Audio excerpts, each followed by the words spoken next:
Here I've got Neffos X9 and let me show you how to activate eye comfort mode on the following device. So at first, let's go for the quickest mode that you can slide down the upper bar, and here you will notice eye comfort mode icon. Simply tap on it and that's it. From now on, this eye protect mode is active. If you would like to switch it off, tap on it one more time and we deactivated it. So let's go back, and now let me show you how to access this mode through the settings. So at first you have to open the settings, then find and pick display, and here you will notice eye protection mode. Simply open it, and now by tapping on this switcher you can reduce the amount of blue light emitted by the screen to relieve eye strain.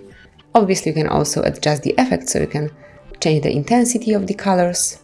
It's up to you, whichever you prefer, and you can obviously switch it off the same way. You can also schedule this mode. Simply click on scheduled, and now you can pick the start time, start hour. It can be, for example, 10. Click on OK to save it, and then end hour will be at 6 next day. So from now on, when this rule is set up, every day between 10 and 6 next day, eye protection mode will be automatically activated, and then obviously in the morning at 6 it will be switched off. So that will be all. This is how you can use, personalize and set your eye protection mode. Thank you for watching. Please subscribe our channel and leave the thumbs up.